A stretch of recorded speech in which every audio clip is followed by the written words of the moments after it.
Okay, so here's the shop du jour. Okay, I want to talk today about, well, this problem kind of illustrates one of the things I want to just mention. Very simple stuff. You're on the downhill slide for chapter 7. You've done the hardest stuff. This is all, and it's going to feel really easy to you compared to what you've done.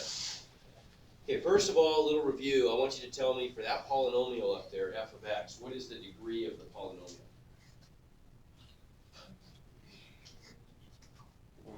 Fourth. How'd you get that? Yeah, biggest exponent is 4. Biggest power of x is 4, and so that's the degree of the polynomial. So here's the question I want you to be able to answer correctly at the end of the day.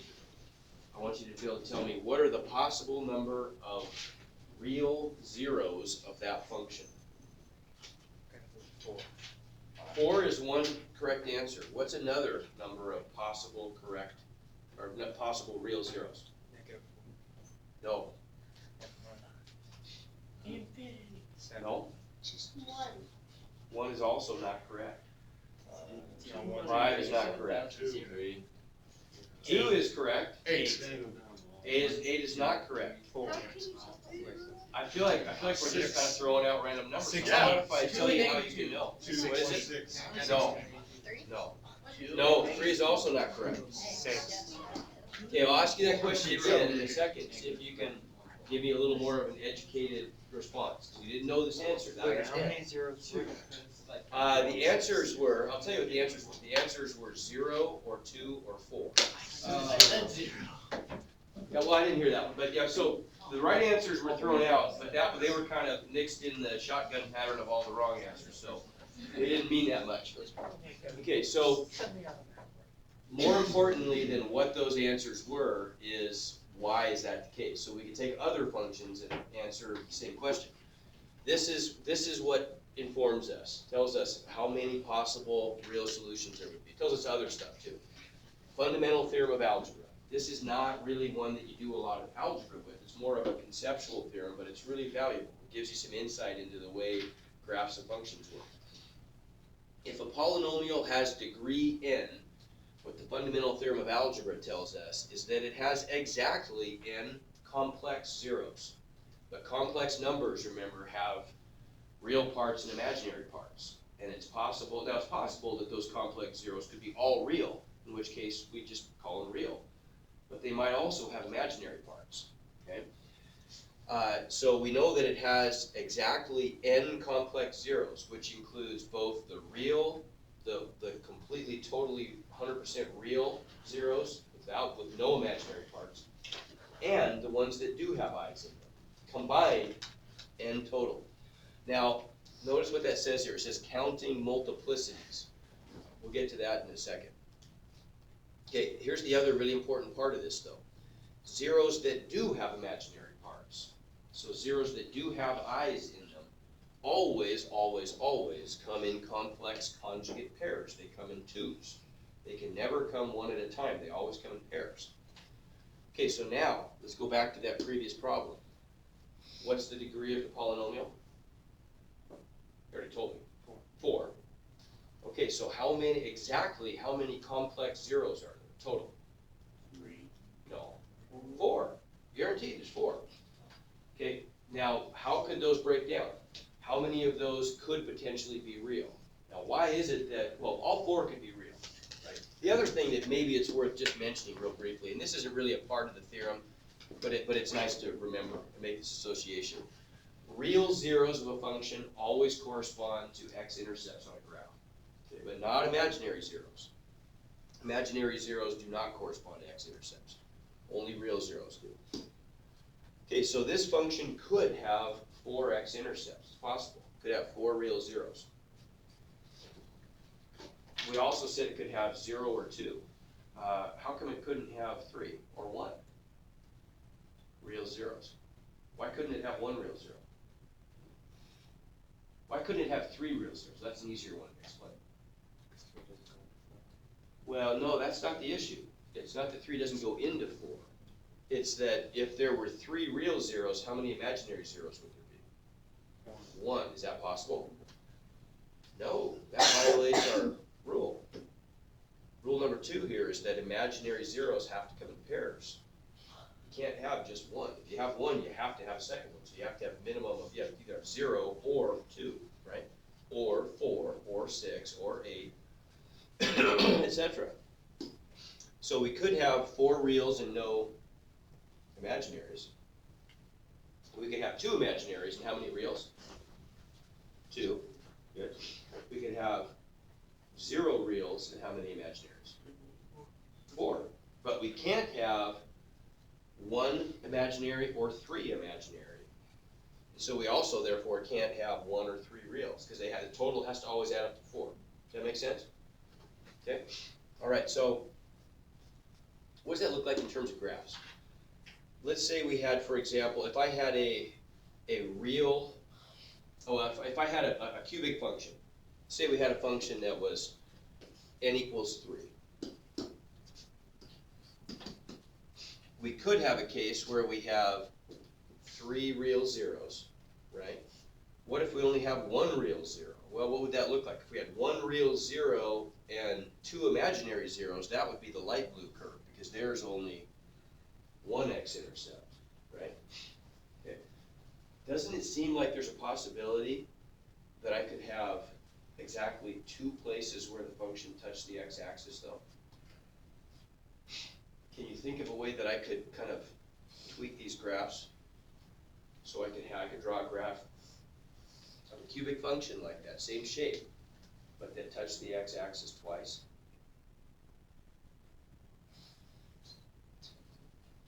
All I've really done to the dark blue one to make the light blue one, assuming they're the same exact shape, so probably not, but yeah, I tried, is I just added a constant to this, which just added to its y value, right? What if I didn't add quite as much? You see that maybe I could draw one that looked like this. Maybe what if I had one that was sort of in between, that did that? See what I'm getting at? Okay, now look, that appears to have 1 x-intercept there and 1 x-intercept there. So that seems to violate the rule, doesn't it? Because we said that real zeros equal x-intercepts. So that seems to say that this orange graph has 2 real zeros, and yet it's still cubic. It's an n equals 3. Well, that's against the law. That can't happen. So something's got to be wrong with that. There is something wrong with that. I'll kind of try to show you what that is.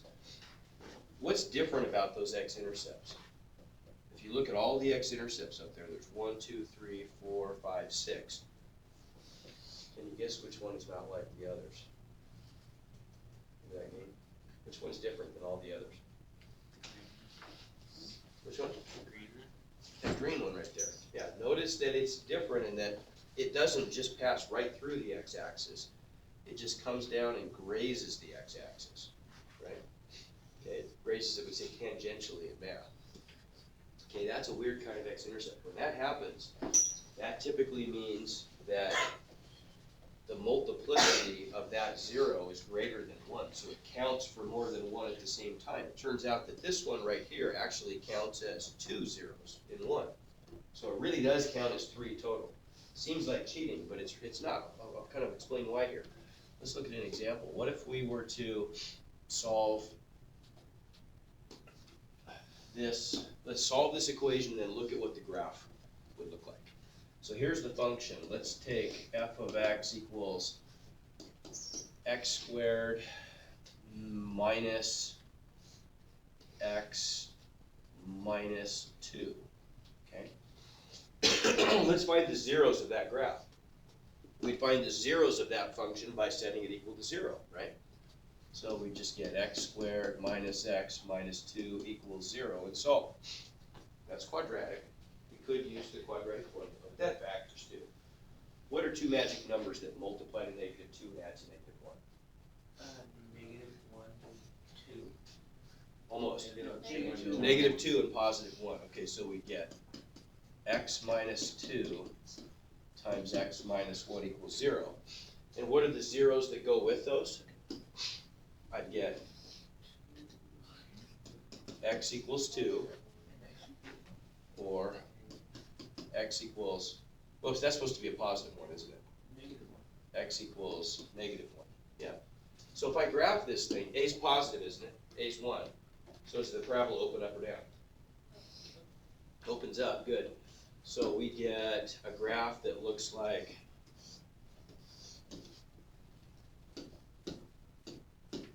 we get a graph that just looks like there's an x-intercept and there's an x-intercept, and here's our function.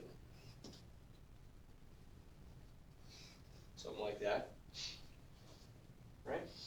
Okay, makes sense. 2 x-intercepts, second degree polynomial. It has 2 real zeros, and how many imaginary zeros? 0, sure, okay, good. Compare that to, how about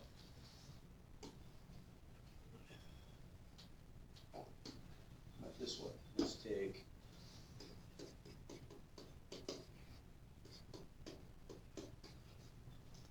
what's the degree? Second. Okay, so it's got to have 2 total, right? Okay, so if we find the zeros, I'll just set this equal to 0 and solve. What's the easiest way to solve that one? Subtract 2. Okay, so I'd get x squared equals 2, so x equals, oh, sorry, -2. It should be a negative, sorry. Square root of -2 or negative the square root of 2, right? Square root, right? That makes sense? Negative the square root of -2. So that's going to be a 2i, right, if I square root both sides. Everybody agree? Tell you what, let's make that, well, that's fine. So we get plus or minus the square root of 2i. So how many real zeros did it have? How many imaginary zeros? 2, plus and minus square root of 2i, right? If I graph this one, a is still positive. Here's what this one looks like.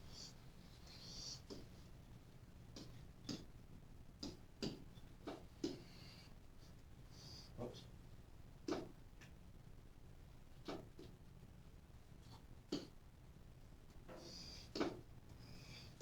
Does that make sense? Doesn't cross the x-axis at all, right? Okay, makes sense. Okay, well, what about this case? What if we do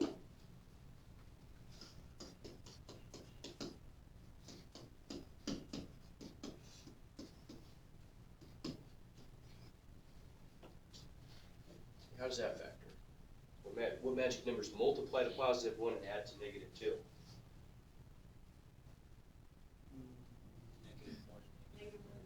-1 and -1. So this one splits into x minus 1 times x minus 1, which is the same thing as saying x minus 1 squared.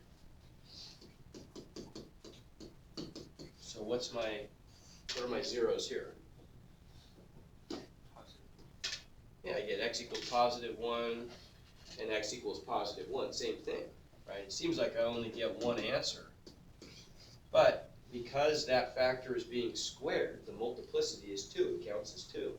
And so even though the graph to this one looks like this, and it does touch the x-axis once, it still has how many real zeros? 2, because the multiplicity is 2, right? That one x-intercept came from 2 different factors, so it counts as 2, okay? Make sense? See how that works?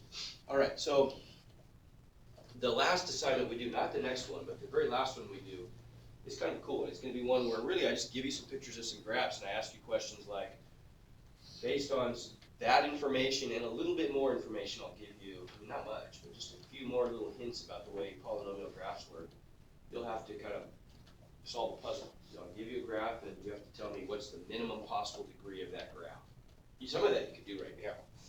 Like if I give you easy ones, you could do it right now. Whoops. Tell me real quick, here I'll graph this one in.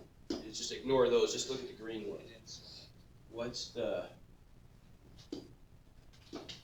minimum possible degree of this green polynomial?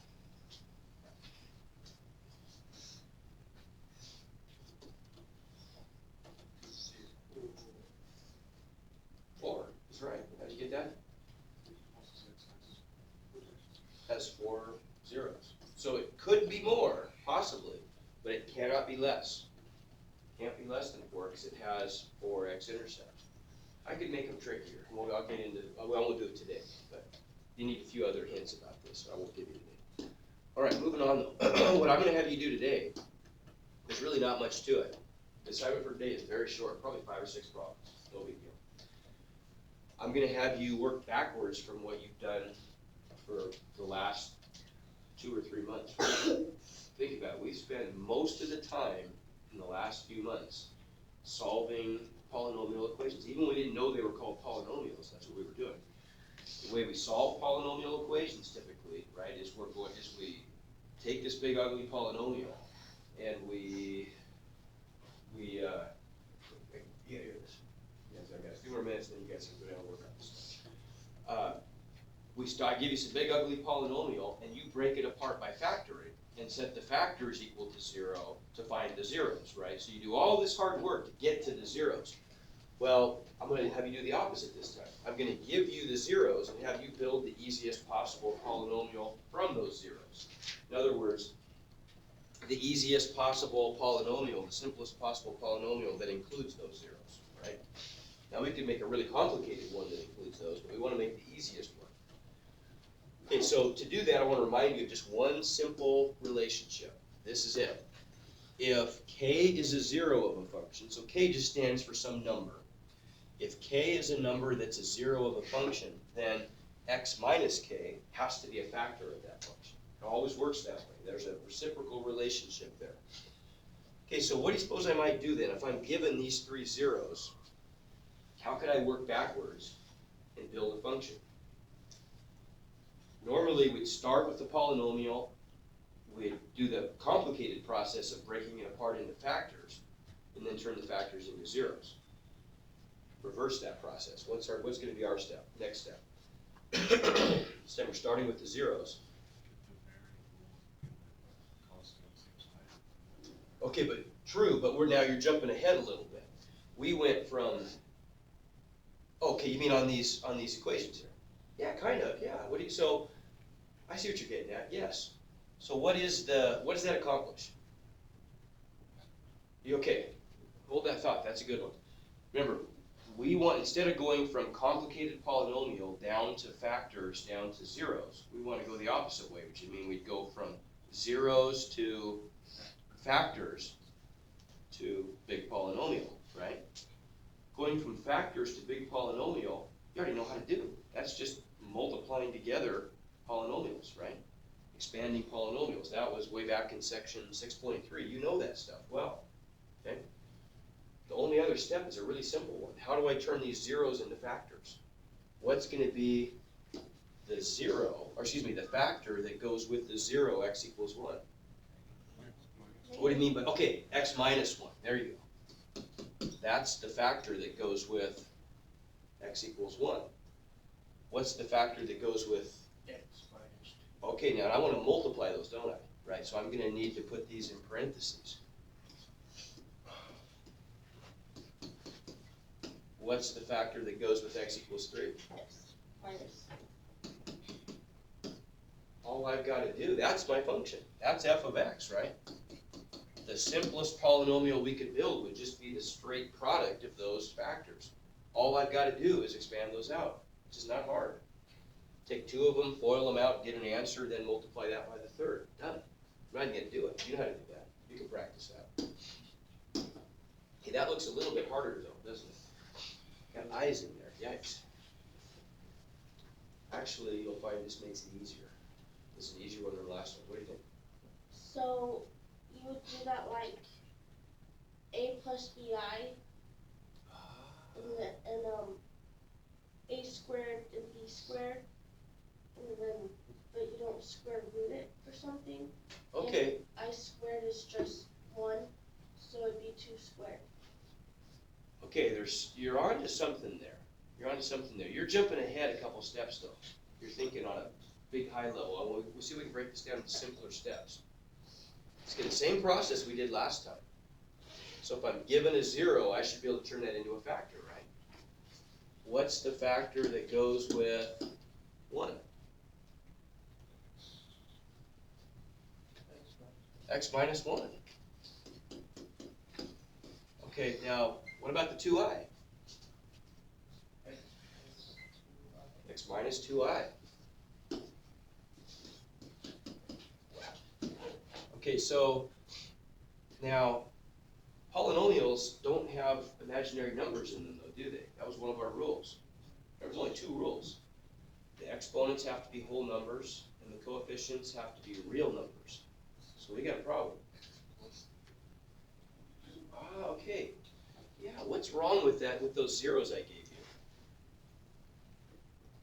They don't follow the rules, do they? We'll say it again. Yeah, what would be the minimum, that's a good way to think. What's the minimum degree of the polynomial we're gonna be building here? Okay, it can't be 2, and why? Why can't it be 2? Because we have to do another x minus 2i. Okay, because the i's have to come in pairs, don't they? Right? There's a single I up there, and that is not okay. Can't do that. We have to include with that, there has to be another I term, and it's not just any I term. The i's have to be complex conjugates. Now, what's that mean? Complex conjugates. Complex conjugates just means that they're conjugates, but complex numbers. So here's an example of a complex conjugate pair. A plus bi, where a and b are just numbers, and what? A minus bi, exactly, right? Okay. So for this one, if I wanted to write the complex number 2i in standard form, I guess it is in standard form. Standard form just means it's written in the form a plus bi. So what's a and what's b? What's b? That's an easy one. 2. 2 is, or b is the coefficient of I, right? So what's a? 0. 0. Ah, we wouldn't write it though, would we? We never write 0 plus something. We just would leave it off. But there is an invisible 0 plus in front of that. So one of the complex numbers is 0 plus bi. What would be the complex conjugate then? 0 minus 2i, right? So the other one we just write as minus 2i. You see that? Okay, so we have to include that other complex number that goes with this complex number, right? What's the 0 of that one? Oops.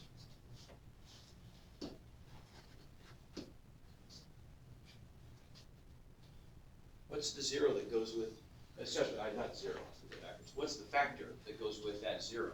X plus 2. Yeah, x minus negative is x plus, right? X plus 2i. Okay, that might look complicated, but that makes things a lot easier. I'll show you why. Remind you of something.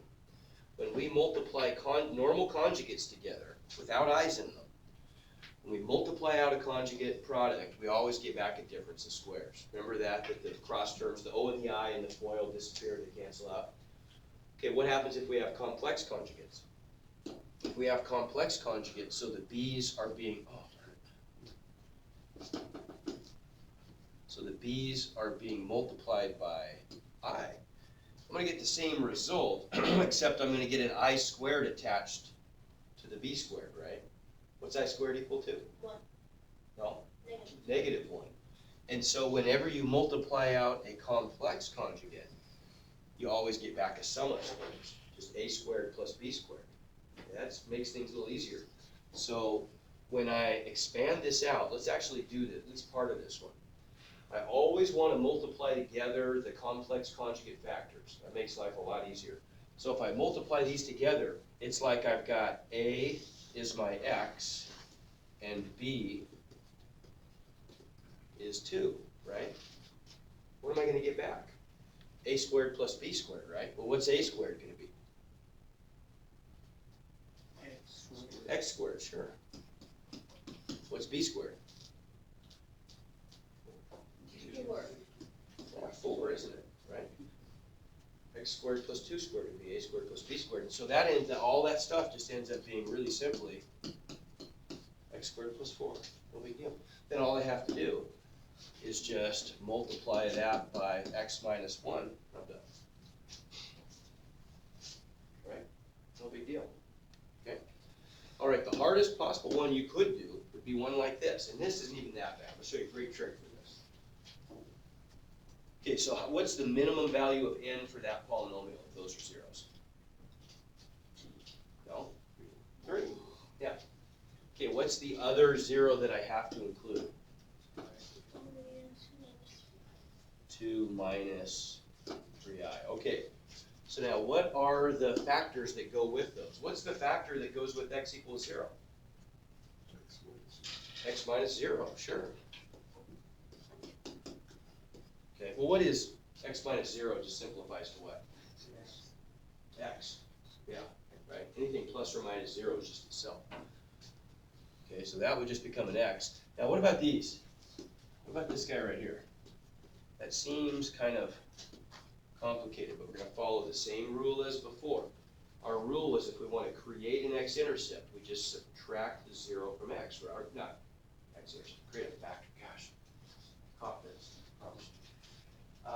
If we want to create the factor, we subtract the 0 from x. So this time we have to subtract the whole thing, right? So we get x minus that quantity, 2 plus 3i.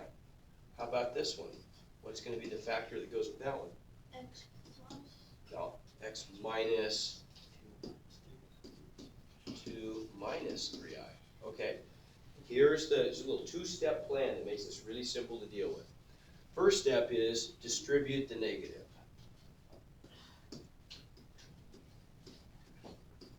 Okay, if I do that, I'm going to get x what? Minus 2 minus 3i times x Minus 2 plus 3i. Good. Okay. We want to see if we can regroup these so that looks like a product of complex conjugates. Because remember, a product of complex conjugates is really simple. Just a squared plus b squared. So can I make this look like a plus bi and a minus bi? Suggestions? Doesn't that look like a minus bi and a plus bi right there? What does that make a then?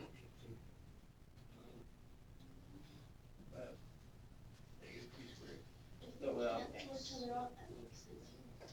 If this is my minus bi and that's my plus, right? Everybody sees that? It's my plus bi. What's a? X minus 2. Yeah, it's this whole thing. Right? Right? Then I get a minus bi and a plus bi. So if I want to multiply that out, I'm just going to get back a squared plus b squared, right? Which just looks like x minus 2 quantity squared plus 3 squared. Okay, now that is also pretty easy because, remember these? There are expansion patterns for binomials. This is, remember we did Pascal's triangle on the board? Talked about this, it's been a while ago. These are two patterns you gotta know. These end up being really important in math. They save a lot of time. A plus b squared is a squared plus 2ab plus b squared, a plus b cubed, a cubed plus 3a squared b plus 3ab squared plus b cubed. Remember how this worked? The a started off with all the weight and then the power, and then they just kind of switched term by term, right? Okay? So this is the one we're using, isn't it? To expand this out, it's like a is x and negative 2 is b, right? Must be a b. So what do I get if I use that pattern? This is just going to expand to a squared, X squared which is x squared. Now what's 2ab? That's 2 times x times negative 2. What's that? negative 4. Yeah, negative 4x. So plus negative 4x minus 4x.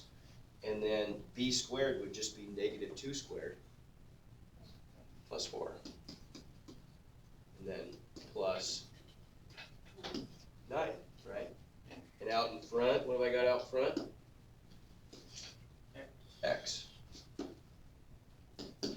Right? And so all I have to do there, that's no big deal, I just have to, I could combine like terms and just get x times x squared minus 4x plus 13, that's a really easy one. Just distribute the x, what do I get if I distribute the x? X cubed minus 4x squared plus 13x. Yeah, I just get x cubed minus 4x squared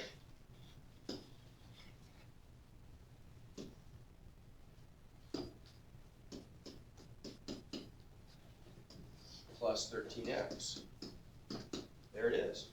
That's my polynomial. Easiest one that would have those zeros. Make sense? Okay? That's it. Okay, let's go to, I can take a roll.